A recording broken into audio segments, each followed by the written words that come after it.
Bismillahirrahmanirrahim. Assalamualaikum warahmatullahi wabarakatuh.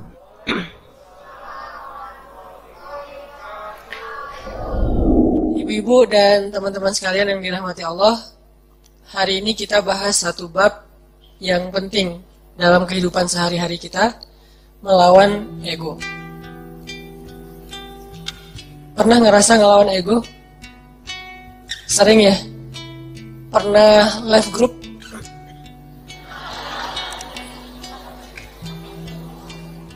Kadang nggak live group, cuman grupnya yang nge-live kita. Gimana grupnya nge-live kita?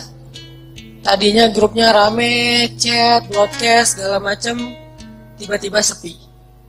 Kenapa sepi? Ternyata mereka bikin grup baru, dan cuman kita doang ya nggak dimasukin ya. Ini namanya bukan live group, grup live kita. Saya pernah ngerasain kayak gitu. Kenapa ini sepi nih? Ternyata bikin yang baru. Adminnya mantan. Enggak, bercanda. Jadi mungkin kita pernah rame sama orang, pernah clash, pernah sakit hati, pernah baper. Apalagi kadang orangnya itu orang dekat kita, keluarga, pasangan, orang tua, mertua, adik kakak, sahabat, yang pasti rasanya nggak nyaman. Kita tuh nggak pengen lama-lama diam-diaman, pasti kayak gitu. Cuman kok nggak ada kekuatan ya untuk bisa memulai bicara duluan, mungkin nyapa duluan, atau senyum duluan, atau say hi duluan, ngejapri duluan. Kok nggak ada kekuatan kayak gitu? Yang terjadi justru kita kayak pasif nungguin dan berharap dia duluan yang nyapa kita. Diam-diam sebetulnya berharap, tapi nggak pengen kita yang duluan. Nah, ini namanya ego. Hati kita secara jujur sebetulnya pengennya, udah deh nggak usah gini-gini amat, nggak usah diam-diaman terus. Udah deh kita mending netral lagi, biasa lagi, cair lagi. Dengan geng kita, mungkin geng kecil yang dari SD, SMP, SMA udah barengan, terus baru pisah, nikah dia duluan, kita tinggal sendiri misalnya. Kan suka kayak gitu tuh, ada baper-bapernya, nggak pengen lama-lama. Tapi yang terjadi udah lebih seminggu, nggak ada yang duluan datang untuk menyapa, karena dua-duanya menjaga ego. Berat rasanya untuk melawan ego dalam diri sendiri. Ini sering terjadi dalam kehidupan kita. Dan yang lebih fatal lagi dengan orang tua nih. Sampai kalau dengan orang tua atau dengan mertua lebih berat lagi tuh. Kadang dengan pasangan aja bisa kayak gitu. Kita berharap udahlah cair lagi, ngobrol lagi kayak kemarin. Tapi ada rasa berat pengen yang duluan. Nah, gimana cara kita bisa menjaga melawan ego kita sehingga tetap bisa menjaga silaturahim, menyambung silaturahim, berdamai dengan orang-orang yang dekat dengan kita selama ini ketika ada masalah. Ini pembahasan yang luar biasa penting, walaupun mungkin kita udah pernah baca hadis-hadisnya, pernah dengar ceramah-ceramah tentangnya. Setidaknya hari ini kita pengen refresh lagi semangat kita untuk melawan ego. Melawan ego itu dalam kehidupan kita itu ada banyak macam, teman-teman. Pertama, melawan ego ketika kita harus mengakui kesalahan kita. Ini berat nih. Mengakui bahwa kita salah itu berat. Dan yang membuat kita sulit mengakui kesalahan kita, walaupun secara jujur di dalam hati kita nyadar kalau kita tuh salah, tapi nggak pengen ngaku, itu pasti ego. Nah, ada satu kisah yang luar biasa. Kisah ketika Nabi SAW selesai perang Khaybar. Perang Khaybar itu perang paling besar antara kaum muslimin dengan orang Yahudi di Madinah. Ini paling besar. Dan bisa dibilang perang terakhir Nabi SAW. Setelah itu udah kayak nggak ada lagi perang-perang yang sulit. Ini perang Khaybar. Perang Khaybar, setelah selesai perang, ada beberapa tawanan perang. Salah satunya adalah calon istri Nabi, orang Yahudi. Siapa namanya? Sofia. Jadi salah satu tawanan perang Khaybar itu adalah Sofia. Suaminya terbunuh dalam perang Khaybar, saudaranya terbunuh dalam perang Khaybar, ayahnya terbunuh dalam perang Khaybar, pamannya terbunuh dalam perang Khaybar, keluarga besarnya banyak yang terbunuh dalam perang Khaybar. Dan cuman mungkin bisa dibilang dia sebatang kara yang selamat dalam perang Khaybar dan jadi tawanan kaum muslimin. Akhirnya Nabi datang ke tenda para tawanan perempuan. Nabi mencari tahu di mana Sofia karena dia anak kepala suku. Ditunjukkan oleh sahabat, masuklah Nabi dengan beberapa orang sahabat ke dalam tenda Sofia, dan Sofia waktu itu komen dalam postingan itu tuh. Kata Sofia, Muhammad adalah orang yang paling aku benci saat itu. Gimana enggak? Ayahnya dibunuh, pamannya dibunuh, saudaranya dibunuh, suaminya dibunuh. Keluarga besarnya banyak yang terbunuh dalam perang Khaybar. Sehingga kata Sofia, Muhammad adalah orang yang paling aku benci waktu itu. Jadi Nabi datang ke Sofia dalam kondisi Sofia itu lagi benci banget sama Nabi. Ngelihat wajah Nabi juga gak mau. Apalagi nge-follow. Ngelihat wajahnya aja gak mau. Kalau Nabi request mau follow, pasti di-block. Jadi benar-benar nih, Sofia lagi marah berat dan lagi baper berat sama Nabi, lagi benci banget sebenci-bencinya dan lagi sedih sesedih-sedihnya. Gimana nggak sedih, kehilangan satu keluarga aja sedihnya, apalagi satu keluarga besar, termasuk orang yang paling penting dalam hidupnya, ayah dan suaminya. Apa yang dilakukan Nabi?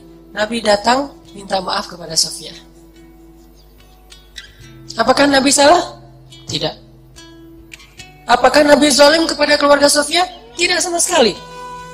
Tapi Nabi tidak punya ego di dalam dirinya. Beliau datang meminta maaf kepada Sofia. Masuk ke tenda Sofia. Sofia, maafkan aku atas kematian ayahmu. Maafkan aku atas kematian suamimu. Maafkan aku atas kematian saudaramu, pamanmu, keluarga besarmu. Kemudian Nabi menjelaskan apa yang sebenarnya terjadi. Aku udah ngasih kesempatan buat ayahmu, tapi beliau menolak, beliau malah menyerang kami, beliau malah zalim kepada beberapa kaum muslimin dan seterusnya.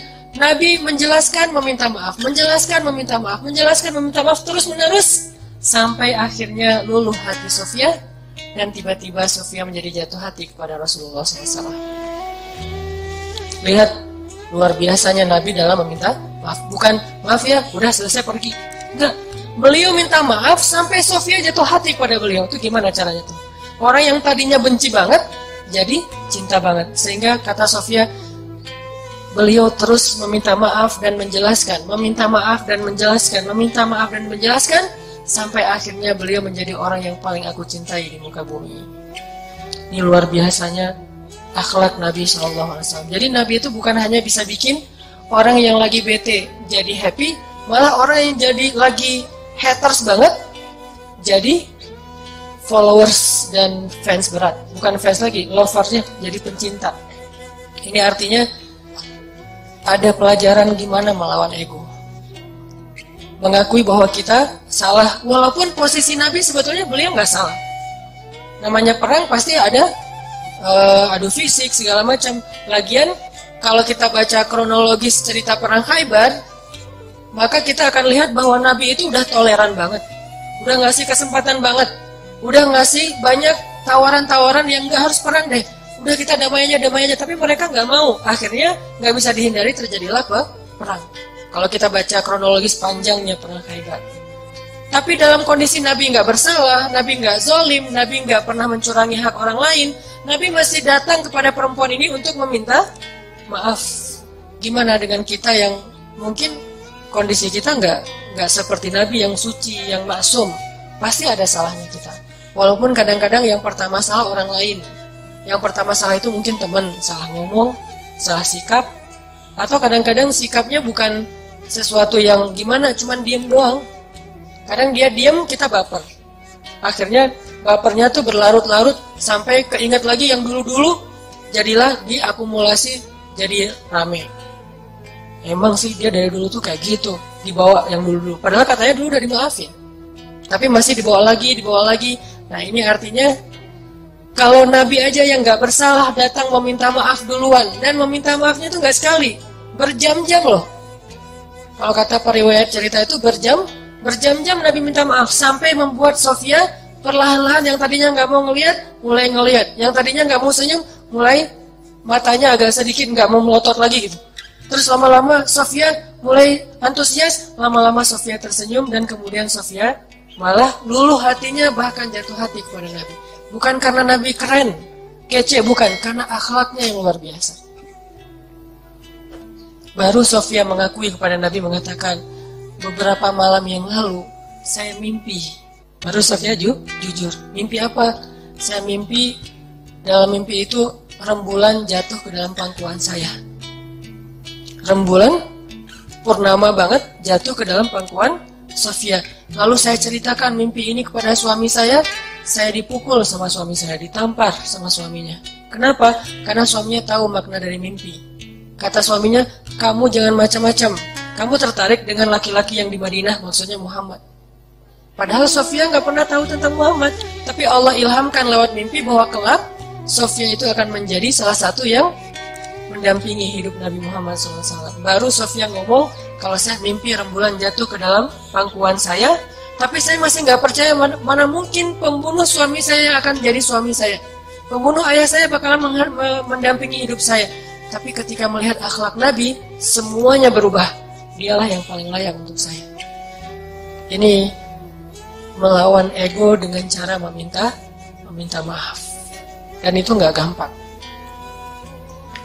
Tapi walaupun itu nggak gampang, justru karena dia sulit, balasan di sisi Allahnya luar biasa. Sehingga ada kaidah dalam fikih, al-jaza min jinsil amal, al-jaza ala qadril masyaqqah. Balasan itu tergantung sulitnya beramal. Balasan itu tergantung sulitnya beramal. Makin sulit dalam beramal, makin besar balasan di sisi Allah SWT. Jadi kalau kita ngerasa meminta maaf, mengakui kesalahan itu adalah hal yang berat, yang sulit, berarti itu ibadah yang luar biasa pahalanya. Lebih gampang mana coba saya tanya? Meminta maaf atas kesalahan kita dengan sholat sunnah qobliyah 2 rakaat. Lebih gampang sholat sunnah. Bahkan terkadang lebih gampang tahajud daripada minta maaf. Kadang-kadang lebih gampang melaksanakan tahajud. Ada orang tahajudnya rajin, tapi nggak pernah mau ngaku kalau dia salah. Kan berarti lebih sulit meminta maaf ya? Maka dari itu menjadi salah satu indikasi bahwa meminta maaf dalam kondisi tertentu, pahalanya lebih besar daripada ibadah tahajud. Kenapa? Karena dia lebih sulit. Al-jaza'u ala qadril masyaqqah. Balasan itu tergantung tingkat kesulitan dalam beramal.